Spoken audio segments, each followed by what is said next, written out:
রমাদান দুয়া লিস্ট। প্রথমে নিজের জন্য দোয়া। ইয়া আল্লাহ, আমার সব গুনাহ মাফ করে দিন, যেগুলো আমি জানি বা জানি না। সব ভুল ত্রুটি ক্ষমা করুন। আমাকে এমন বান্দা বানান যার উপর দুনিয়া ও আখিরাতে আপনি সন্তুষ্ট থাকবেন। আমার অন্তরকে পরিষ্কার ও নরম করে দিন। আমার অন্তরে যেন কোনো প্রকার অহংকার, হিংসা, ঘৃণা বা কৃপণতা না থাকে। চোখ, কান ও জাবানের হেফাজত করার তৌফিক দিন এবং গীবত, পরনিন্দা, রিয়া থেকে মুক্ত রাখুন। এই দোয়াটা বেশি বেশি করবেন। নামাজ ও কোরআনের সাথে আমার সম্পর্ক গভীর করুন। কোরআন শুধু পড়ার জন্য নয়, অর্থ বোঝার, হৃদয়ে অনুভব করার এবং জীবনে বাস্তবায়ন করার তৌফিক দিন। রব্বি, আমাকে শক্ত ঈমান, আফিয়াত, শুকুর, তাওয়াক্কুল এবং তাকওয়া দান করুন। আমাকে এমন শক্তি দিন যা সব সময় আপনার পথে ধীর, স্থির এবং দৃঢ় থাকতে সাহায্য করে। পরিবারের জন্য দোয়া। ও আমার রব, আমার বাবা মাকে আপনি ক্ষমা করে দিন। তাদের নেক হায়াত, সুস্থতা ও শান্তি দিন। তাদের জীবনে সব ধরনের বিপদ, অসুখ এবং দুঃখ দূর করুন এবং তাদেরকে আপনার নৈকট্য দান করুন। আল্লাহ, আমাদের পরিবারে শান্তি, সৌহার্দ্য এবং দ্বীনি পরিবেশ বজায় রাখুন। আমাদের ঘরবাড়ি যেন শান্তির ঠিকানা হয়, যেখানে কেউ দুশ্চিন্তা, রাগ বা বিরোধ না থাকে। সন্তানদের নেককার ও সৎ বানান। তাদের হৃদয়ে ভালোবাসা, জ্ঞান এবং আপনার ভীতি স্থাপন করুন।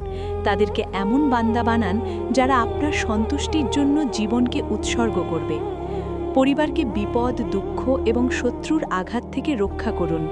হে রব, আমাদেরকে একে অপরের প্রতি দয়া, সহানুভূতি এবং ভালোবাসার সঙ্গে রাখুন, যাতে পরিবারটি দৃঢ় এবং সুখী হয়। জীবনের জন্য দোয়া। ইয়া আল্লাহ, আমাকে সঠিক রিজিক এবং তাতে অনেক অনেক বরকত দিন। আমার জীবনের প্রতিটি রিজিক এমন হোক যা দুনিয়া ও আখিরাত দুটোতেই কল্যাণ বয়ে আনে। আল্লাহ, আমার সময় অনেক অনেক বরকত দিন, যাতে দুনিয়াবি সমস্ত কাজ শেষ করার পরও ক্লান্তি ছাড়া প্রশান্ত হৃদয়ে আপনার ইবাদত করতে পারি। আমাকে সঠিক সিদ্ধান্ত নেওয়ার তৌফিক দিন। আল্লাহ, আমার জীবনের প্রতিটি পদক্ষেপ, কাজ ও সিদ্ধান্ত যেন আপনার সন্তুষ্টি অনুযায়ী হয়। সব ধরনের হিংসা ও বদনজর থেকে হেফাজত রাখুন। আখেরাতের জন্য দোয়া। কবরের যন্ত্রণা ও আযাব থেকে আমাকে রক্ষা করুন। আমার হিসাব সহজ করুন। হে রব, আমার প্রতিটি আমল গ্রহণযোগ্য করুন এবং আমার গুনাহ ক্ষমা করুন। আমার হিসাবকে এমন বানান যাতে আখেরাতে কোনো দুশ্চিন্তা বা কষ্ট না হয়। আমাকে জান্নাতের রাসূল সাল্লাল্লাহু আলাইহি ওয়াসাল্লামের সান্নিধ্য দান করুন। আমার সর্বোচ্চ প্রার্থনা হল রাসূলের সঙ্গে মিলিত হওয়া এবং তার শাফাআত লাভ করা। ইয়া আল্লাহ, আমাকে সেই মর্যাদা দান করুন। আমাকে আখেরাতে আপনার নৈকট্য ও চিরন্তন শান্তি দান করুন। হে রব, আমাকে এমন বান্দা বানান যার ওপর আপনি সর্বদা সন্তুষ্ট থাকবেন এবং যিনি জান্নাতের সুখে চিরস্থায়ীভাবে বসবাস করবেন। উম্মাতের জন্য। প্রথমে ফিলিস্তিন ও সমস্ত নির্যাতিত মুসলিমদের সাহায্য করুন। যারা জুলুম, যুদ্ধ, অনাহার ও ভয়ভীতির মধ্যে আছে, তাদের ওপর আপনার রহমত বর্ষণ করুন এবং আমাদেরকে তাদের সহায়তায় অংশীদার করুন।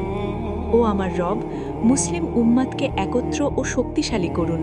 এই উম্মাতের মধ্যে দ্বন্দ্ব, বিভাজন ও শত্রুতা দূর করুন।